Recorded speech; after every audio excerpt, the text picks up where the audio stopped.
ceci est mon sceau chinois, gravé par le type Aïché en 1926 à Pékin.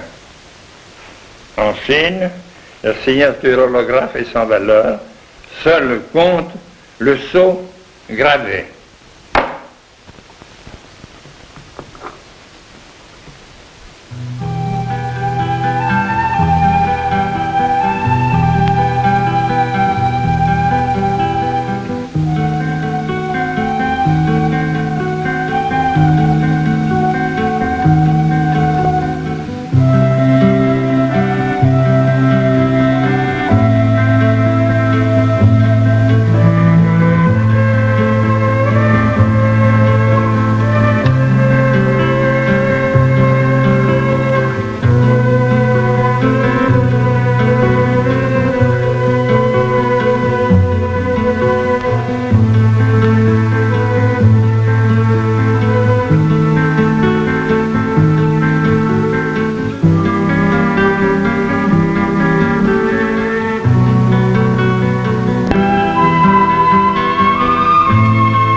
Salut André Claudeau.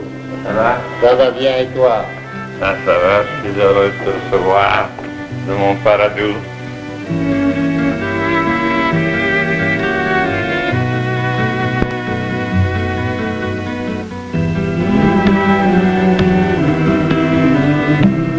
La società costringe gli uomini ad essere vittime o carnefici.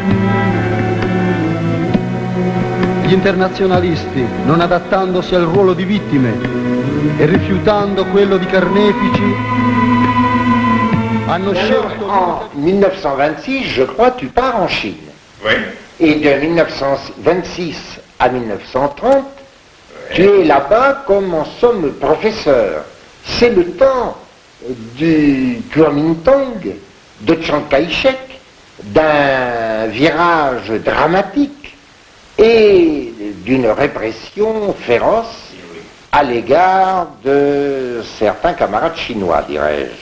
Tu as été témoin de tout cela. Je pense que tes dessins, ton œuvre d'artiste doit témoigner de ce que tu as vu, dans une certaine mesure, et aussi de ce pays si riche à tout point de vue que tu as eu l'occasion de bien connaître pendant 4 années. Qu'en est-il exactement? Eh bien, c'est le hasard qui a fait que j'ai pu aller en Chine. D'avoir fait partie de l'armée d'Orient pendant la guerre de 14 m'avait mis au seuil de l'Asie, et les peuples balkaniques, ça sentait déjà l'Asie, et ça m'a incité à chercher, aller au-delà, d'autant plus que j'étais plein d'erreurs concernant la Chine, la sinologie. Je l'avais comme bagage, c'était déjà pas mal, le jardin des supplices de Claude Mirbeau, mais réellement c'était pas suffisant étant donné mon ambition qui était de travailler, de collaborer à une révolution déjà, en même temps que je désirais connaître la culture et les grandes époques artistiques chinoises. J'ai pu connaître ces grandes époques artistiques. Seulement ma participation, mon aide à la révolution chinoise a été tout de même amortie par la barrière de la langue. Seulement le hasard a fait des choses. Un jeune étudiant chinois venu à Dijon à l'école des Beaux-Arts, on a fait plus ample connaissance, et alors ce jeune homme, de retour dans son pays, a été nommé directeur de l'école des beaux-arts de Pékin, et c'est là qu'il s'est rappelé que je lui avais dit, mais vous, extrêmes orientaux, qu'est-ce que vous venez foutre en Occident? Vous n'avez rien à y apprendre. Remarque, j'ai changé d'avis depuis. Mais c'était mon avis à l'époque, et je lui avais dit, étant donné ma vie difficile, parisienne, si tu deviens quelqu'un là-bas, tu as des possibilités, par exemple, de m'inviter en Chine, même comme balayeur dans ton école. J'irai. Je n'ai pas dit. J'envisageais d'aider à la révolution. N'est-ce pas? Mais il l'avait senti, le gars. Malgré tout, j'ai exercé ma profession à l'Institut l'équivalent de l'école des beaux-arts, avec mes élèves, qui la plupart, fils de mandarins, étaient ou sympathisants communistes ou communistes. Ces gens affrontaient les combats avec un courage extraordinaire, et c'était des fils de mandarins, l'enseignement en Chine n'étant pas gratuit. Eh bien, je dois dire que j'ai tout de même pu être camarade de mes élèves révolutionnaires. Je les ai beaucoup admirés, et dans la mesure de mes moyens, j'ai rendu des services, mais pas autant que je l'avais ambitionné. C'était mon regret.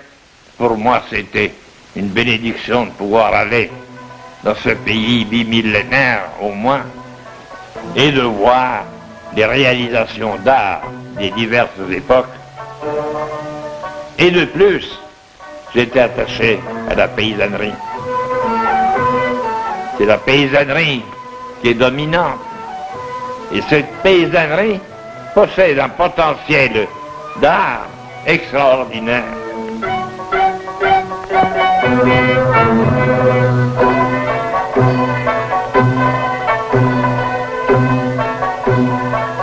Je ne saurais dessiner ou peindre sur commande.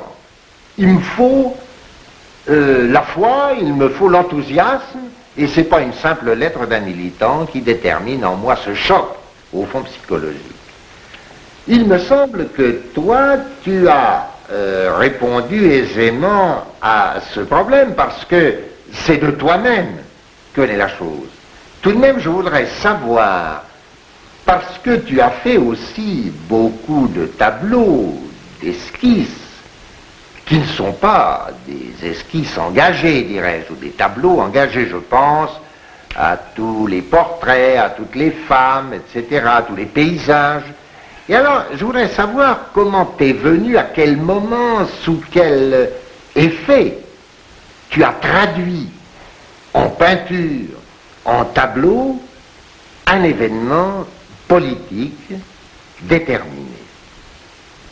Anarchia, l'amante mia, a cui diedi braccio e cuor, cavalieri nella